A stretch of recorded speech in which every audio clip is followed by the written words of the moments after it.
إن هذا القرآن يهدي للتي هي أقوم ويبشر المؤمنين الذين يعملون الصالحات أن لهم أجرا كبيرا.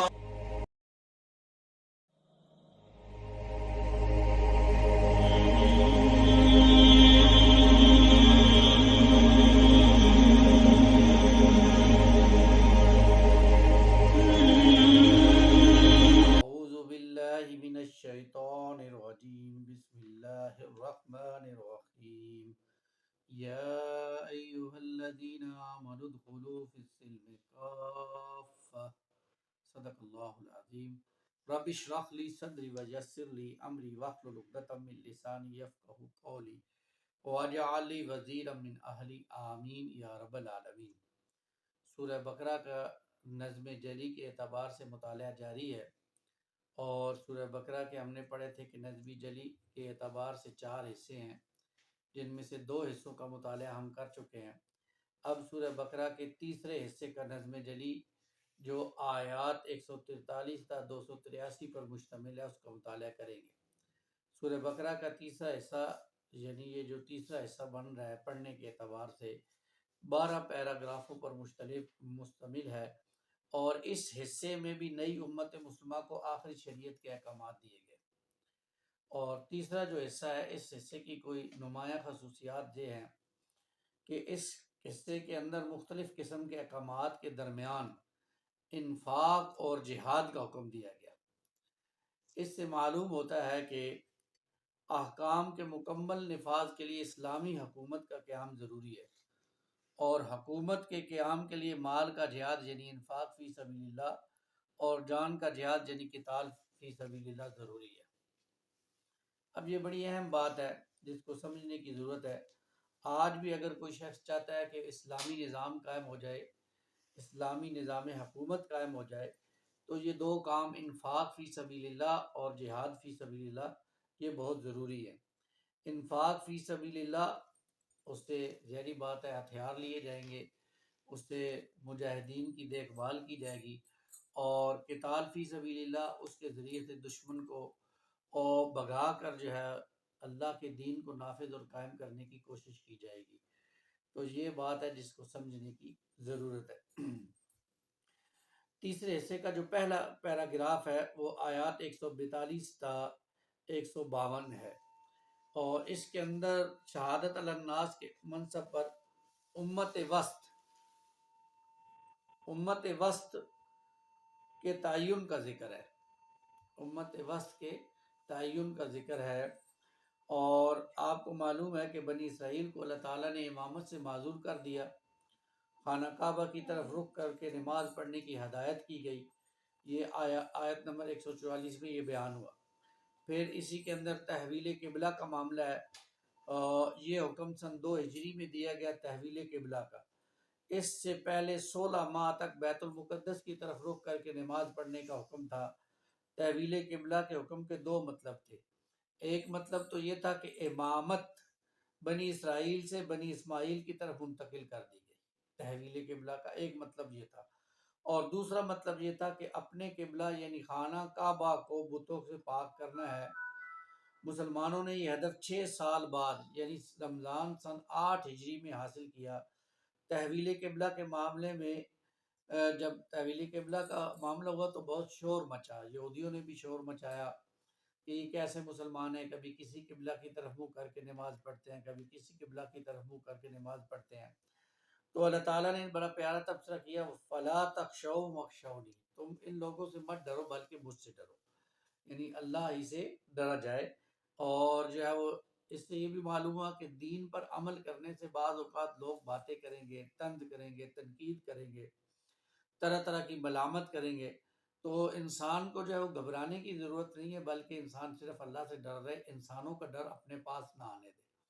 ہوتا یہ ہے کہ انسان بعض اوقات پریشر میں آ کر پھر بیک فٹ پہ چلا جاتا ہے، تو یہ مناسب نہیں ہے، بلکہ اللہ کا خوف اپنے پاس رکھنا چاہیے، اور اللہ سے لگا کے رہنی چاہیے تاکہ انسانوں کا خوف کبھی بھی نہ بھٹکے۔ پھر یہ کہ آیت نمبر 152 کے اندر ایک مشروط وعدہ بھی جو ہے وہ لیا گیا، اور وہ مشروط وعدہ کیا تھا؟ فَاذْكُرُونِی اذْکُرکم، تم مجھے یاد کرو میں تمہیں یاد کروں گا۔ یہ بڑا اہم معاملہ ہے۔ انسان جب اللہ کو یاد کرتا ہے تو اللہ بھی اسے یاد کرتے ہیں۔ انسان جب اللہ کی طرف پلٹتا ہے تو اللہ بھی اس کی طرف رجوع کر لیتے ہیں، اس کی توبہ قبول کر لیتے ہیں، اس کو اپنے ساتھ جو ہے وہ جوڑ لیتے ہیں۔ جہاد، صبر اور نماز سے کام لینے کی ہدایت کرتے ہوئے بشارت دی گئی کہ صابرین اور مجاہدین کے ساتھ اللہ کی مدد ہوگی۔ اور یہیں سے یوں سمجھیے کہ دوسری امت کا یعنی امت مسلمہ کا جو ہے وہ معاملہ شروع ہوتا ہے۔ یا ایھا الذین آمنوا استعینوا بالصبر والصلاۃ ان اللہ مع الصابرین۔ اور یہاں صابرین سے مراد میدان جنگ میں ثابت قدم رہنے والے لوگ ہیں، مجاہدین ہیں جو صابر ہیں، صبر کرنے والے ہیں۔ پھر یہ کہ وَلَا تَقُولُوا لِمَن يُقْتَلُ فِي سَبِيلِ اللَّهِ أَمْوَاتٌ بَلْ أَحْيَاءٌ وَلَٰكِن لَّا تَشْعُرُونَ۔ پہلے ہی مرحلے میں اللہ تعالیٰ نے یہ بتا دیا کہ اللہ تعالیٰ سے محبت کرو گے، اللہ تعالیٰ سے اپنی محبت کا اظہار کرو گے تو اللہ کے راستے میں جان دینی پڑ سکتی ہے، اور جان اور مال کا نقصان جو ہے وہ تمہیں اٹھانا پڑ سکتا ہے۔ وَلَنَبْلُوَنَّكُم مِّنَ الْخَوْفِ وَالْجُوعِ وَنَقْصٍ مِّنَ الْأَمْوَالِ وَالْأَنفُسِ وَالثَّمَرَاتِ، یہ ساری کیفیات پھر تمہارے ساتھ پیدا ہو سکتی ہے۔ تو بہرحال یہی بات ہے جس کی طرف اللہ تعالیٰ نے توجہ دلائی ہے اور بتایا ہے کہ مجھ سے محبت کرنی ہے تو پھر یہ سارے معاملات جو ہے وہ کرنے پڑیں گے۔ ان سارے معاملات کو جو ہے وہ لے کر چلنا پڑے گا۔ جہاد اور قتال جو ہے وہ یہ اس بات کی طرف اشارہ ہے کہ انسان اللہ سے محبت کرتا ہے، تو انسان کی زندگی میں یہ دو پہلو بھی نظر آنے چاہیے۔ پھر دوسرا پیراگراف آیات 153 تا 158 میں حج اور عمرے کے احکامات دیے گئے ہیں۔ جہاد اور حج میں کئی پہلوؤں سے جو ہے وہ مماثلت پائی جاتی ہے، جیسے انسان جو ہے وہ جہاد میں بھی گھر سے دور ہوتا ہے اور حج اور عمرے کے دوران بھی جو ہے وہ گھر سے دور ہوتا ہے۔ اسی طرح جہاد کے اندر بھی کچھ پابندیاں ہیں، اسی طرح حج کے دوران بھی کچھ پابندیوں کا جو ہے وہ معاملہ انسان کو دیکھنا پڑتا ہے۔ پھر یہ کہ تیسرے پیراگراف آیات 159 تا 167 میں عقیدہ توحید پر زور دیا گیا، جس کے بغیر احکام پر صحیح عمل درآمد ممکن ہی نہیں۔ توحید ربوبیت کے دلائل فراہم کیے گئے اور شرک کا ابطال کیا گیا، یہ اللہ تعالیٰ نے یہاں پر بیان کر دیا۔ اور پھر یہ بھی بتا دیا کہ وہ لوگ جو اللہ تعالیٰ سے سچی توبہ کریں گے، توبہ کرنے کے بعد وہ اللہ کے دین کے لیے لگ جائیں گے، جڑ جائیں گے، تو ایسے لوگ جو ہیں وہ جن کی توبہ کو پھر اللہ تعالیٰ کو قبول کر لیتے ہیں۔ چوتھا پیراگراف آیات 168 تا 176 پر مشتمل ہے۔ اس میں حلال اور حرام کے احکامات بیان کیے گئے ہیں۔ زمین کی تمام چیزوں کو اللہ تعالیٰ نے پاک کیا ہے۔ حلال اور حرام کے معاملے میں ما الفینا علیہ آبانا کے بجائے ما انزل اللہ کے حکم کی پیروی کا حکم دیا گیا۔ 4 چیزیں مردار، خون، سور کا گوشت اور غیر اللہ کے نام کا ذبیحہ اللہ تعالیٰ نے حرام ٹھہرایا۔ اس کے علاوہ ہر چیز حلال ہے الا یہ کہ اس کی حرمت کی کوئی دلیل مل جائے قرآن مجید سے یا رسول اللہ صلی اللہ علیہ وسلم نے اپنے کسی واضح حکم میں کہا ہو کہ یہ چیز حرام ہے تو وہ چیز حرام ہے۔ اس کے علاوہ ہر چیز، کیونکہ حلال بہت زیادہ ہے اس لیے اللہ تعالیٰ نے حرام کو بیان کر دیا، کیونکہ حرام بہت کم تھا اس لیے اس کو بیان کر دیا، اور باقی چیزوں کو چھوڑ دیا کہ یہ انسان اپنے مزاج کے مطابق جو چیز بھی اس میں سے استعمال کرنا چاہے وہ کر سکتا ہے۔ حالت اضطرار یعنی ایسی کیفیت جہاں انسان پھنس جائے کسی مجبوری کی کیفیت میں کہ موت واقع ہو سکتی ہے، تو پھر جو ہے وہ انسان جو ہے وہ وہاں پر چھوٹ دی گئی ہے کہ کچھ حرام کا لقمہ بھی اپنے حلق سے نیچے اتار سکتا ہے۔ یہ رخصت کا پہلو دیا گیا ہے کہ انسان اگر چاہے تو اس رخصت کو استعمال کر سکتا ہے، لیکن اگر کوئی نہیں استعمال کرتا، عزیمت کا راستہ اختیار کرتے ہوئے جان دے دیتا ہے تو وہ اللہ کے ہاں بڑا اس کا اجر ہے، اللہ کے ہاں اس کی بڑی قیمت ہے۔ 5ویں پیراگراف آیت نمبر 177 میں احکام کی روح کو بیان کیا گیا، اور اس آیت کو آیت البر کہتے ہیں۔ سچے اور متقی لوگ کون ہیں ان کا تذکرہ ہے۔ سچے اور متقی لوگ ان کا تذکرہ ہے جو مشرق اور مغرب کی طرف رخ کرنے کو زیادہ اہمیت دینے کی بجائے ایمان لا کر اللہ کے حقوق اور بندے کے حقوق ادا کرتے ہیں۔ نماز اور زکوٰۃ کے علاوہ اللہ کے عہد کو پورا کرتے ہیں اور جنگ میں ثابت قدمی کا مظاہرہ کرتے ہیں، یہ ہیں اولئک هم المتقون، یہ ہیں جو سچے لوگ ہیں، متقی لوگ۔ چھٹے پیراگراف کے اندر آیات 178 تا 199 میں قصاص، وصیت، صوم یعنی رمضان کے روزے، رشوت وغیرہ کے احکامات کو اللہ تعالیٰ نے بیان کیا ہے۔ قصاص کو فرض کیا گیا ہے، یعنی مقتول کے ورثاء راضی ہو جائیں تو فدیہ دے سکتے ہیں، اور قانون قصاص کو اللہ تعالیٰ نے زندگی کہا ہے، وَلَكُمْ فِي الْقِصَاصِ حَيَاتٌ يَا أُولِي الْأَلْبَابِ، یہ تو زندگی ہے تمہارے لیے۔ مطلب یہ ہے اب قاتل کو اگر سزا نہ دی جائے تو پھر یہ ہے کہ معاشرے میں قاتل بڑھتے جائیں گے اور لوگ جو ہے وہ قتل ہو کے خاموش ہو جائیں گے، تو اس لیے کہا کہ اس کے اندر زندگی ہے۔ جب کچھ لوگوں کو جو ہے وہ اس پر سزا دے دی جائے گی تو باقی لوگ پھر جو ہے وہ سوچ سمجھ کر جو ہے وہ اقدام کریں گے۔ پھر رمضان کے روزے فرض کیے گئے اور اللہ تعالیٰ نے کمال شفقت کا مظاہرہ کرتے ہوئے مسافروں اور بیماروں کو قضا روزوں کی سہولت عطا کر دی، اور جو عام لوگ ہیں ان کے لیے رمضان کا روزہ وہ فرض ہے، اب وہ چاہے گرمیوں کے دنوں میں آ جائے اور چاہے جو شہر رمضان الذی انزل فیہ القرآن ھدی للناس وبینات من الہدی والفرقان فمن شہد منکم الشہر، جو کوئی بھی تم میں سے اس مہینے کو پائے فلیصم، اس پر لازم ہے کہ اس کا روزہ رکھے۔ اب یہ نہیں کہہ سکتے کیونکہ بچوں کے پیپرز ہیں، ایگزام ہیں، اس لیے ہم بچوں کو روزہ نہیں رکھنے دیتے، حالانکہ بچے بالغ ہو چکے ہیں، یا کوئی شخص بہت زیادہ گرمی ہے اور گرمی کا بہانہ بنا کر روزے کو توڑ دے، سوائے دو معاملات کے، ایک یہ کہ انسان سفر میں ہے، اور دوسرا یہ ہے کہ انسان جو ہے وہ بیمار ہے، اور بیمار اتنا ہے کہ روزہ رکھنے سے کمزوری ہو سکتی ہے، جان کا خطرہ ہو سکتا ہے، تو وہ شخص روزے کو چھوڑ سکتا ہے، بعد میں ان روزوں کی قضا کی جائے گی، اللہ یہ کہ کوئی شخص روزہ رکھے اور پھر روزہ توڑ دے، تو روزہ توڑنے کا کفارہ ہے، اور وہ کفارہ یہ ہے کہ اگر جان بوجھ کر توڑا ہے تو پھر 60 دن مسلسل روزے رکھنے ہوں گے، پھر 60 دن مسلسل روزے رکھنے ہوں گے، اس میں ایک بھی ناغہ نہیں کر سکتے، یہ اس ایک روزے کی قضا ہے جو انسان جان بوجھ کر توڑ دیتا ہے۔ پھر حاکموں کو رشوت دے کر باطل طریقے سے مال کھانے کی ممانعت ہے۔ اچھا، یہ بات تو ہمارے ہاں بڑی دھڑلے سے ہوتی ہے اور رمضان میں ذرا زیادہ اچھے طریقے سے ہوتی ہے، کیوں کہ اب رمضان کے آگے عید آ رہی ہوتی ہے، تو حاکموں کے بچوں کی بھی عید ہوتی ہے یا آفیسرز کے بچوں کی بھی عید ہوتی ہے۔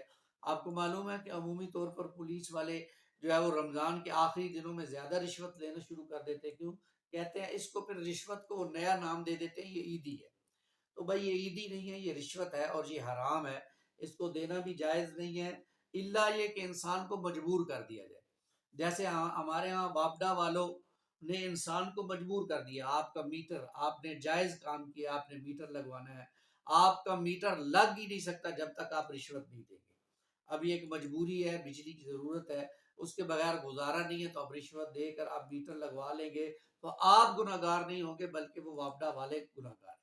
اسی طرح گیس کا میٹر لگوانا ہے تو آپ قانونی طریقے سے کبھی میٹر لگوا ہی نہیں سکتے، ہاں آپ رشوت دیں گے تو آپ کا میٹر بھی لگ جائے گا اور آپ کو سہولت بھی میسر آ جائے گی، تو یہ باتیں ہیں، جہاں مجبور ہو جائے انسان وہاں اضطرار کی حالت میں رشوت اگر وہ دے بھی دیتا ہے تو دینے والا گناہگار نہیں ہوگا بلکہ لینے والا گناہگار ہوگا جس نے اس شخص کو مجبور کیا اس کام کے اوپر۔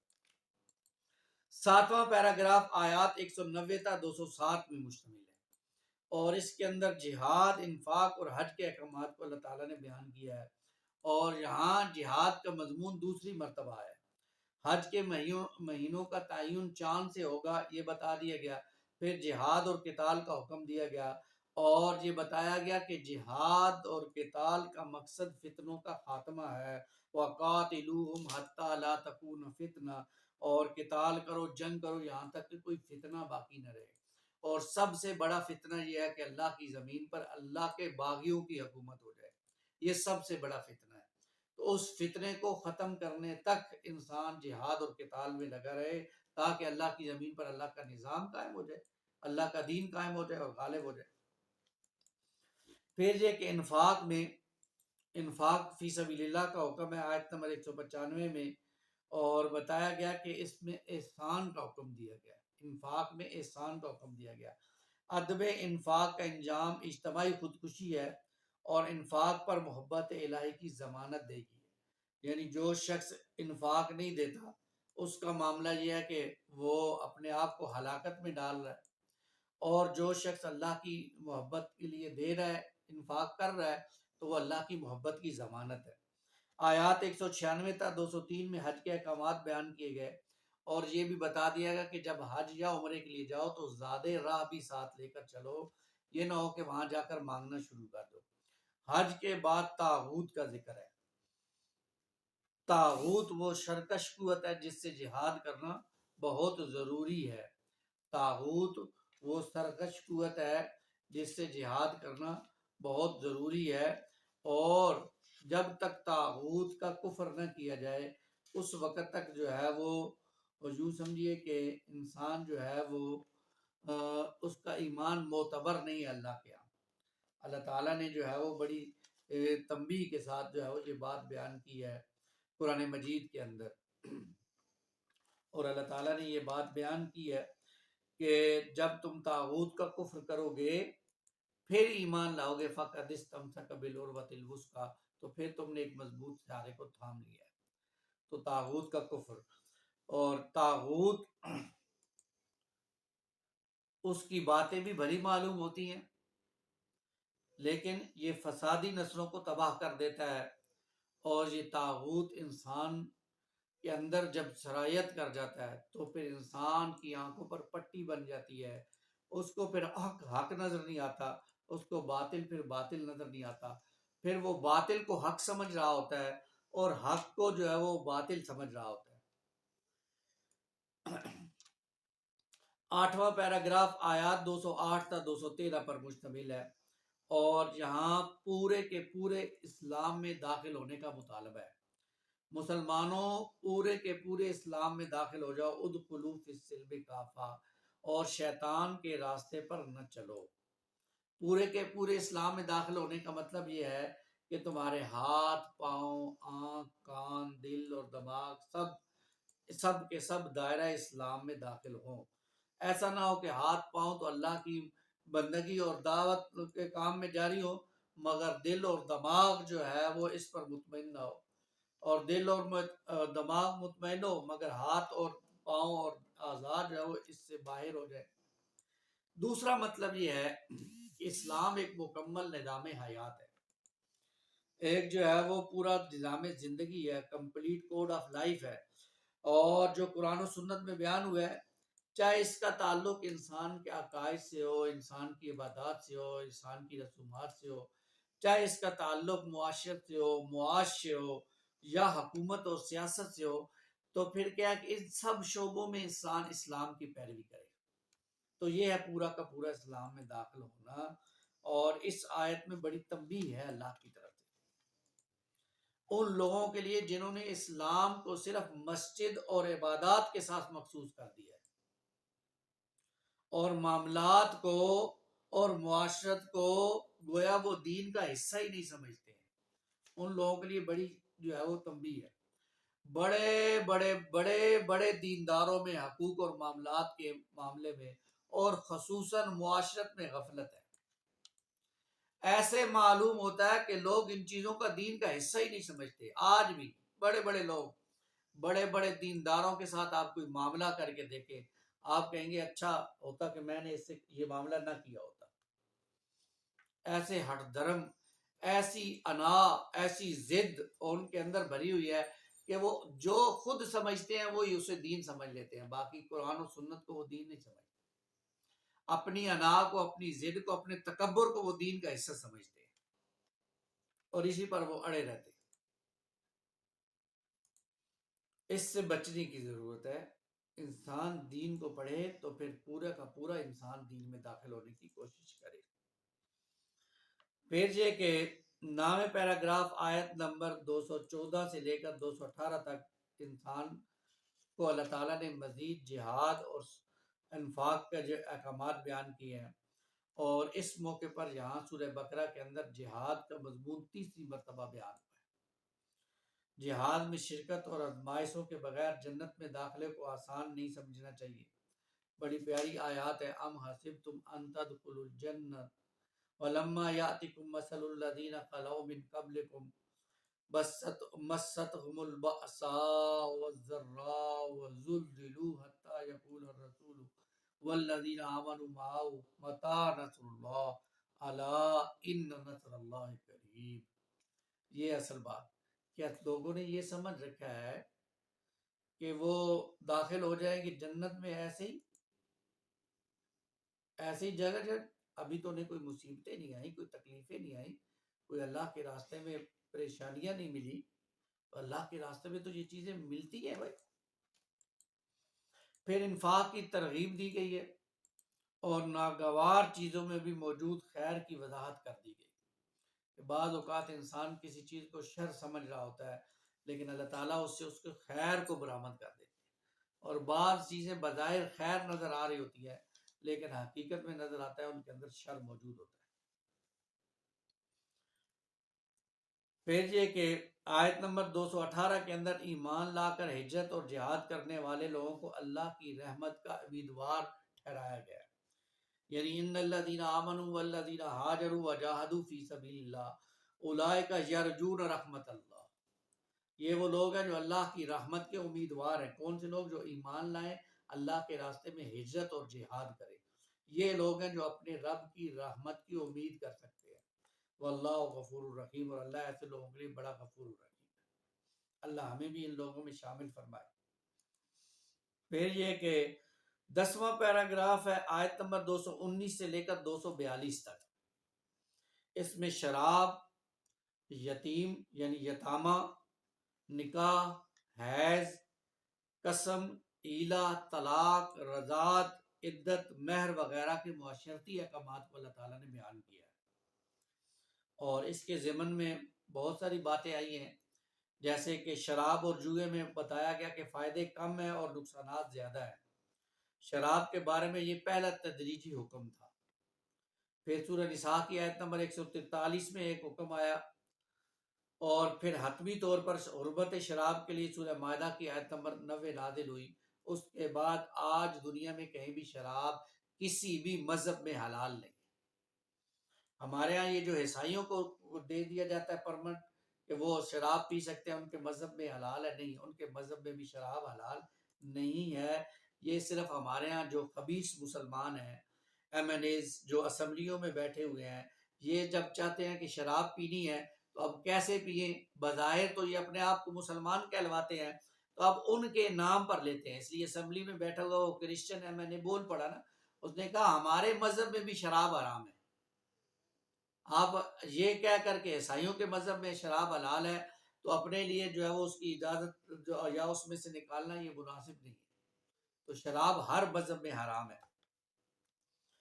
پھر یہ کہ یتامہ کے اموال کے ساتھ شراکت کی اجازت دے دی گئی، جو پہلے یہ حکم دیا گیا تھا کہ دونوں کے مال کو علیحدہ علیحدہ کر دیا جائے۔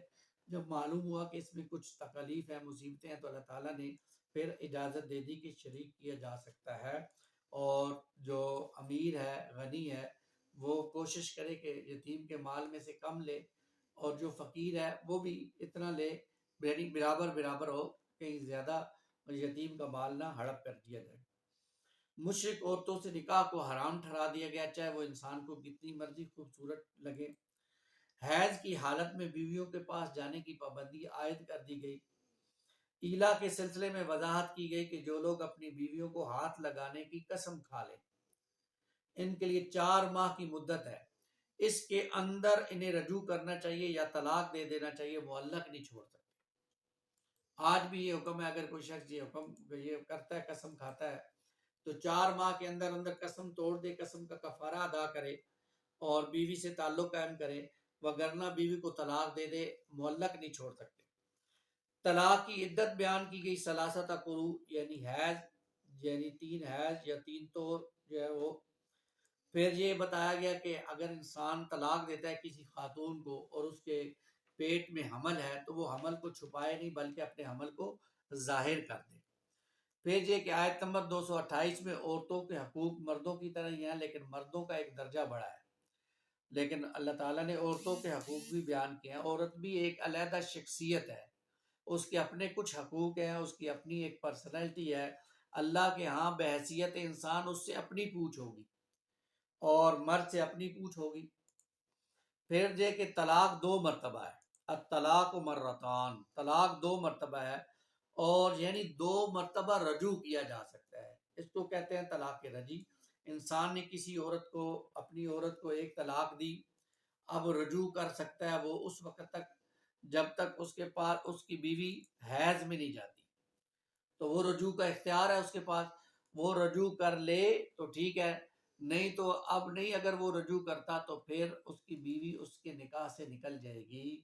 یعنی اب وہ خاتون کسی بھی اور مرد سے بھی شادی کر سکتی ہے، اور اگر ان دونوں کا آپس میں ملاپ ہو جائے، یعنی کسی جگہ پر کوئی معاملات طے پا جائے، تو یہ دونوں بھی آپس میں نکاح کر سکتے ہیں. یہ 2 مرتبہ ہو سکتا ہے، ایک دفعہ طلاق دینے کے بعد دوسری دفعہ طلاق دے. لیکن 3 مرتبہ طلاق دے دی گی تو پھر واپسی کا کوئی چانس نہیں ہے، الا یہ کہ حلالہ کیا جائے. پھر یہ کہ خلا بیوی خلا یہ عورت کا اختیار ہوتا ہے. یہ اس کا حکم آیت نمبر 229 میں ہے کہ بیوی جو اگر شوہر سے تنگ ہے تو عدالت جا کر شوہر کے خلاف جو ہے وہ درخواست دائر کر کے شوہر سے خلا لے سکتی ہے. لیکن اس صورت میں اسے شوہر کا مہر واپس کرنا ہوگا جو اس نے دیا ہوگا. البتہ یہ کہ حلالہ کیا ہے اس کو بھی سمجھ لیجئے کہ تیسری مرتبہ طلاق کے بعد سابقہ بیوی صرف اس صورت میں حلال ہو سکتی ہے جب عورت کسی اور مرد سے شادی کر لے اور وہ مرد مر جائے یا طلاق دے دے، تو اب عدت پوری کرنے کے بعد وہ پہلے مرد سے شادی کر سکتی ہے. یہ 3 مرتبہ اگر کسی نے طلاق دی ہے. اگر کسی مرد نے ایک طلاق دی ہے اور وہ دونوں علیحدہ ہو گئے ہیں، تو اب وہ کسی بھی لمحے، کسی بھی وقت جب دونوں کو احساس ہو جائے کہ ہم نے غلطی کی ہے اور اس غلطی کو سمیٹ کر وہ دونوں علیحدہ ہو ملنا چاہیں، تو اس ملنے میں خاندان والوں کو رکاوٹ نہیں بننا چاہیے. اس لیے آپ دیکھیں قرآن مجید نے کہا وَالصُّلْحُ خَيْرٌ. اگر وہ دونوں صلح کرنا چاہتے ہیں تو صلح ہی میں خیر ہے.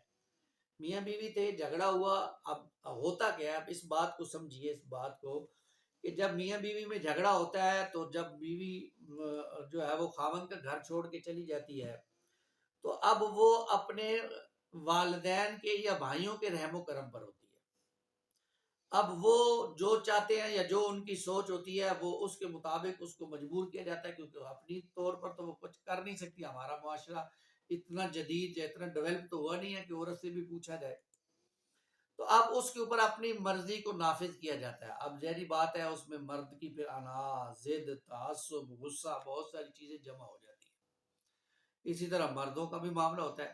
تو کچھ ہی عرصے بعد خاوند اور بیوی تو آپس میں ملنا چاہ رہے ہوتے ہیں، لیکن خاندان والے دونوں کو نہیں ملنے دیتے، بلکہ بڑی بڑی رکاوٹیں ڈال دی جاتی ہیں. خاندان والے دھمکیاں لگاتے ہیں کہ اگر میاں بیوی آپس میں ملنا چاہیں گے تو پھر ہمارے ساتھ رشتہ کٹ جائے گا، ہم سے رشتے دور ہو جاؤ. یہ دھمکیاں، یہ پھر معاشرتی دباؤ ہوتا ہے جس کی وجہ سے عورت بھی علیحدہ رہ رہی ہوتی ہے، مرد بھی علیحدہ رہ رہا ہوتا ہے. یہ غلط طریقہ ہے، دین سے دوری کی وجہ ہے. جب قرآن کہتا ہے کہ میاں بیوی وہ کسی بھی سٹیج پر ملنا چاہتے ہیں آپس میں اور وہ ایک دوسرے سے دوبارہ رجوع کرنا چاہتے ہیں، تو خاندان والوں کو بیچ میں رکاوٹ نہیں بننا چاہیے، بلکہ ان کو جو ہے وہ اس کے لیے آسانیاں پیدا کرنی چاہیے، اور وَالصُّلْحُ خَيْرٌ، صلح ہی کی طرف جو ہے وہ واپس لے کر آنا چاہیے معاملے کو. اللہ کرے کہ یہ باتیں ہمارے ہاں لوگوں کو سمجھ آ جائے. بہت مشکل کام ہے لیکن اصل بات یہی ہے. پھر یہ کہ بیویوں اور عورتوں سے حسن سلوک کی نصیحت کی گئی ہے. یعنی یہ بھی انسان ہے اور ان کے اندر بھی دل ہوتا ہے، ان کے اندر بھی خواہشات ہوتی ہیں.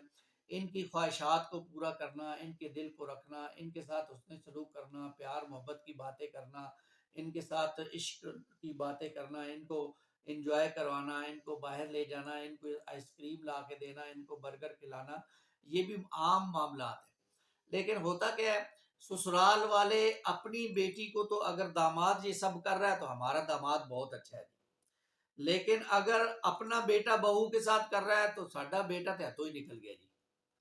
یہ باتیں ہوتی ہیں. یہ بڑی تکلیف دہ باتیں ہوتی ہے. انسان کو وسیع ظرف کا مظاہرہ کرنا چاہیے، اور جیسے وہ اپنی بیٹی کے بارے میں سوچتا ہے ایسے ہی اپنی بہو کے بارے میں بھی اس کو سوچنا چاہیے. وہ بھی انسان ہے اور اس کے سینے کے اندر بھی ایک دل ہے. پھر یہ کہ رضاحت کے سلسلے میں اللہ تعالیٰ نے بتایا کہ اس کی زیادہ سے زیادہ مدت 2 سال ہے، اور یہ 2 سال کے اندر باپ کے ذمے بچے کے اخراجات ہیں. جتنے بھی اخراجات ہوں گے وہ دودھ پلانے کے اور اس دائیا کے، یا وہ کسی بھی عورت سے دودھ پلاتے ہیں تو وہ سارے اخراجات مرد جو ہے وہ برداشت کرے گا. پھر آیت نمبر 235 میں بیوہ کی عدت بیان کی گئی کہ یہ 4 ماہ اور 10 دن ہے، اور عدت میں نکاح اور پیغام نکاح نہیں بھیج سکتے کسی کو بھی، عمومی یعنی ننگے الفاظ میں. ہاں چھپے ہوئے الفاظ میں کوئی شخص کہہ دے، کسی کو تسلی دے دے کہ فکر نہ کریں، آپ عدت پوری کر لیں، اللہ تعالیٰ بہتر کرے گا. یعنی اس میں ایک چیز چھپی ہوئی ہے کہ جی بہتر ہوگا، میں انشاءاللہ اس کام کے لیے تیار ہوں، آپ سے شادی کر لوں گا، لیکن یہ نہیں کہہ سکتا میں تھوڑے نال نکاح کرنا ہے. یہ بظاہر ایسے نہیں کہہ سکتا. پھر یہ کہ کچھ رخصتی سے پہلے اگر طلاق ہو جائے، لڑکی لڑکے کا نکاح ہوا، ابھی رخصتی نہیں ہوئی، رخصتی سے پہلے طلاق دی جائے تو نصف مہر ادا کرنا ہوگا، لیکن دونوں فریق فیاضی اور احسان کا مظاہرہ کر سکتے ہیں. یعنی عورت پورا مہر لینا چاہے اور مرد دینا چاہے تو بڑی اچھی کی بات ہے، یا عورت کہے نہیں جی میں نہیں لیتی مہر، اس کو اس کے حوالے کر دیا جائے. دونوں طرف سے بھی فیاضی ہو سکتی ہے. متعلقہ عورتوں کو مہر اور متاع سے نوازنا ضروری قرار دیا گیا، اللہ تعالیٰ نے آیات 241 اور 242 میں بیان ہے. تو یہ کچھ اس پیراگراف کے جو درمیان موٹی موٹی باتیں تھیں وہ میں نے آپ کے سامنے رکھی ہیں. تفصیلاً قرآن مجید کا مطالعہ کریں. یہ شوق ہے جو پیدا ہو جائے ہمارے اندر، شوق پیدا ہو جائے گا تو انشاءاللہ بہت ساری چیزیں ہم قرآن مجید کو کھول کر پڑھیں گے، انشاءاللہ بہت ساری چیزیں ہمارے سامنے آئیں گی. 11واں پیراگراف جو ہے وہ آیات 243 تا 274 جہاد اور انفاق کے احکام اس کے اندر بیان کیے گئے ہیں، اس پر مشتمل ہے. اور یہاں ذرا نوٹ کیجئے کہ سورہ بقرہ کے اندر جہاد اور انفاق کا مضمون 4تھی مرتبہ بیان ہوا ہے. آیت نمبر 243 میں بنی اسرائیل کے ساتھ جہاد سے متعلق حکم ہے. آیت نمبر 244 میں امت مسلمہ کو جہاد کا حکم دیا گیا ہے. آیت نمبر 245 میں قرض حسنہ کے ذریعے جہاد کے لیے انفاق فی سبیل اللہ کا مطالبہ ہے. اب ظاہری بات ہے انفاق فی سبیل اللہ ہوگا، اس سے تلواریں، کلاشن کوفیں، ٹینک لیے جائیں گے تو جہاد ہوگا نا. اب اللہ کے راستے میں خرچ کرنے کے حوالے سے بہت عمدہ آیات ہیں جو اللہ تعالیٰ نے یہاں پر پیش کی ہے. آیات نمبر 246 تا 250 میں بنی اسرائیل کے جہاد کا ذکر ہے جو سیدنا طالوت کی قیادت میں کیا گیا اور جالوت کو شکست دی گئی. اور بڑی پیاری مثال دی گئی کہ بہت کم لوگ ہوتے ہیں دنیا میں جو اکثر جو ہے بڑے بڑے گروہوں پر جو ہے وہ غالب آ جاتے ہیں. حق اصل میں ایسی چیز ہے کہ اگر انسان حق کے ساتھ چمٹ جائے، چاہے وہ تھوڑا گروہ ہی کیوں نہ ہو، اللہ تعالیٰ ایسے لوگوں کو اگر وہ مخلص ہوں تو ایسے لوگوں کو حاوی اور غالب کر دیتا ہے بڑے بڑے گروہوں کے اوپر. آیت نمبر 251 تا 253 میں مقصد جہاد کی وضاحت ہے، اور جہاد کے ذریعے سے اللہ تعالیٰ ایک ظالم قوم کو دفع کر دیتا ہے اور دور کر دیتا ہے، ورنہ زمین میں ان ظالموں سے فساد بھر جائے. اور جہاد ہی کے ذریعے سے اللہ تعالیٰ کائنات پر فضل فرماتے ہیں اور ان ظالموں سے انسانوں کو نجات دیتے ہیں. وَلَٰكِنَّ اللَّهَ ذُو فَضْلٍ عَلَى الْعَالَمِينَ. آیت نمبر 254 میں مسلمانوں کو انفاق فی سبیل اللہ کا حکم ہے. اس کے بعد 6 آیات پر مشتمل جملہ معترضہ ہے. آیت 255 تا 266 انفاق فی سبیل اللہ کا یہ مضمون آیت نمبر 261 سے دوبارہ شروع ہوتا ہے اور 14 آیات کے بعد آیت 274 پر ختم ہوتا ہے. آیت نمبر 255 یہ آیت الکرسی ہے، اس میں اللہ تعالیٰ کی صفات کا تذکرہ ہے. یہ انشاءاللہ ہم اس کا بقیہ حصہ یہ جو جملہ معترضہ ہے اور سورہ بقرہ کی آیت نمبر 255 ہے، اس کو انشاءاللہ کل جو ہے وہ مطالعہ کریں گے. اللہ تعالیٰ سے دعا ہے کہ اللہ تعالیٰ ہم نے جو بھی سورہ بقرہ کا یہ تیسرا حصہ پڑھا ہے قرآن حکیم کا نظم جلی کے اعتبار سے، اللہ تعالیٰ ہمیں اس میں جو ہم نے سیکھا، جو پڑھا، اس پر ہمیں عمل کرنے کی اور اس کو اپنی زندگیوں میں لانے کی توفیق عطا فرمائے، اور جو ہے وہ ہمیں قرآن کے ساتھ جڑنے کی اور اس پر عمل کرنے کی توفیق عطا فرمائے. آمین یا رب العالمین. اقول قولی ھذا استغفر اللہ لی ولکم ولسائر المسلمین والمسلمات.